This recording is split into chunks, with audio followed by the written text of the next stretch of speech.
What if you woke up with a dream so wild that the entire world laughed at you?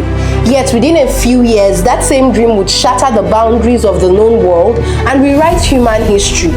This is not just a story about a voyage. It's a story about obsession, ambition, betrayal, and the moment the world changed forever.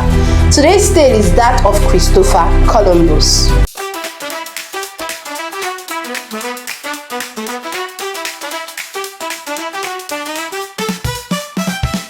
In the late 1400s, Europe was a place bursting with curiosity and danger.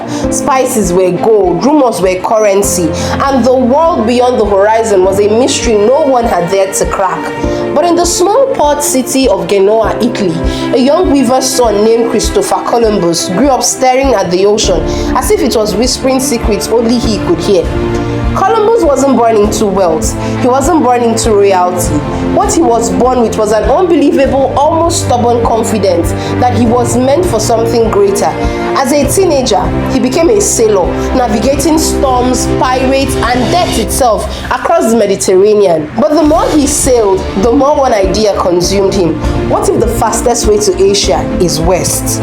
At the time, this idea was madness. Everyone believed the oceans were too big, too dangerous, and too unknown. Scholars scoffed, sailors mocked him, kings dismissed him, but Columbus, he was relentless. He went from court to court pitching his dream.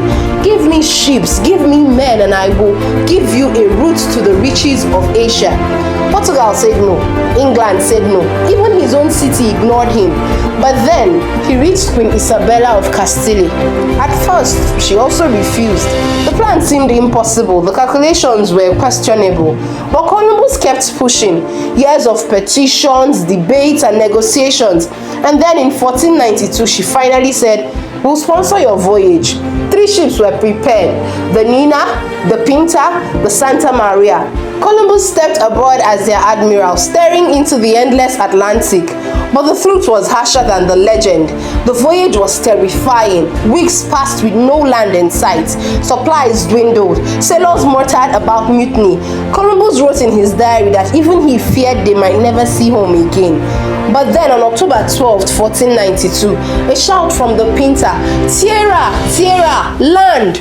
Columbus had not reached Asia, though he believed he had. Instead, he arrived in the Bahamas, stepping into a world no European had known existed. This moment would become the threshold of the age of exploration, a turning point that would connect and collide worlds forever.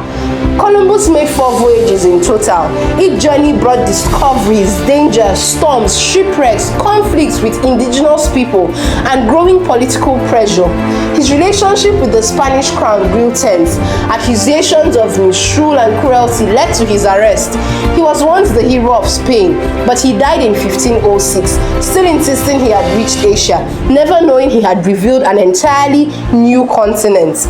Yet, his story did not end with his death. It grew darker, more contested, more complex. Columbus' voyages opened the door to global trade, cultural exchanges, and the modern world, but also to colonization, disease, conquest, and suffering for indigenous civilizations. He became one of history's most debated figures, hero to some, villain to others, but undeniably a man whose actions changed humanity's course forever.